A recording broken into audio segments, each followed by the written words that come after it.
everyone, Deborah here, and it's fall, which means that if you don't have your hay already, it's definitely time to be stocking up, because if you need to buy some in the middle of winter, you're going to be paying a farmer for storing it for you for a few months. So typically we buy hundreds of bales. It's varied depending on how many goats we have, and cows and sheep and pigs and everything else that eats it. But we've already started, and so over here we've got a bunch of grass hay that we bought for our bucks and also for our sheep, because they do best on a grass hay. And you can tell that looks a little bit more green than this stuff here, which this is still some of our alfalfa that is left over from last year that we need to finish up.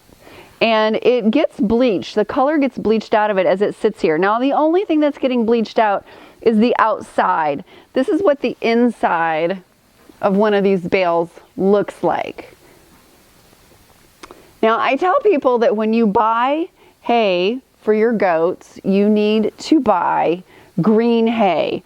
And I have people ask me, what do you mean by green hay? They think that's some kind of a term that has some special meaning, and it doesn't. It just means green, as in not brown. Because if they cut the hay and then let it sit in the field for like a week under, hot blazing sun, it's all going to get bleached out, and it's going to be brown and look like more like straw. And then it will also not really have much vitamin A or vitamin E in it. So that's not going to be good for your goats. So I also got a bag of Stanley's alfalfa. It's called Grab and Go compressed bale. And we will buy this, like when we have gotten stuck in the middle of winter with no hay because we didn't buy enough, this is what we buy. You can get it at Tractor Supply and probably in other farm stores probably in your area too. And the reason I got this today is because this is in a plastic bag that is very, very thick. So it is very green. This is going to be a really lovely example of what I'm talking about when I say green. You can't get past that. All right. So, and it's because it's not exposed to light at all. So, see how nice and green that is?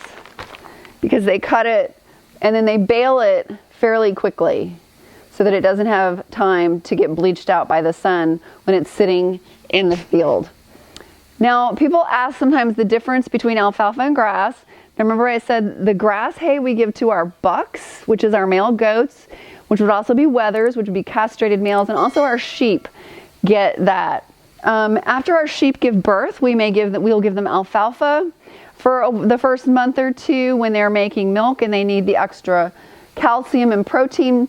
And with our does, our milking goats, they get alfalfa throughout pregnancy and also when they are milking, because they produce a lot of milk. They produce a lot more than the sheep do. The sheep are just making enough milk to feed their babies, whereas our goats are feeding us as well. They produce a lot more milk. So people also ask me about the difference between hay and hay pellets or hay cubes. Hay cubes, very easy to just say don't do that, because hay cubes are for horses and cows. They're too big for goats and sheep. But we use the pellets there for our goats. So the milkers will get alfalfa pellets on the milk stand to slow them down, because if they eat too much grain, they can get diarrhea. Now, pellets are just pulverized alfalfa. The only difference between this and the hay is that the pellets have basically been ground up and then put back together in pellet form. You can feed pellets to your goats and sheep, but they need some long stem forage. And the reason is because they need to chew. They're ruminants, and when they chew, that causes their body to produce bicarbonate, which they need for good digestion and to keep their rumen working correctly. So they don't really have to chew pellets very much. They have to chew this a lot because, like, see, this is like longer. So they have to chew this up. And all that chewing is really important because that's what causes them to produce the bicarbonate. So you can definitely feed your goats alfalfa pellets. The bucks in the winter, if I have trouble finding grass hay, this year obviously we hit the jackpot with the grass hay. We did very well. Many years though, I cannot get good grass hay for my bucks and our sheep. So we wind up giving them just a little bit of alfalfa every day and then giving them the Timothy hay pellets, which is basically just pulverized Timothy grass. And that is because if bucks get too much calcium, which is so abundant in alfalfa and is so wonderful for your milkers and your pregnant does, but if bucks get too much calcium, then they can wind up with zinc deficiency because calcium is an antagonist to zinc, meaning that they're not going to be able to absorb the zinc in their diet, which is why it's really important to not give them all alfalfa.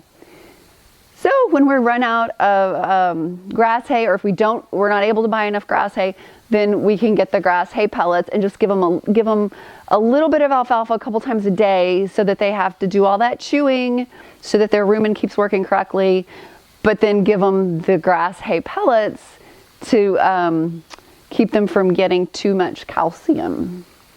And that's it. If you've got any questions, feel free to post in the comment section below. I'm also going to post some links there to articles on my website that give you more information about the difference between grass and alfalfa, who does best on what, as well as the difference between the pellets and regular hay. Thanks. See you again soon. Bye.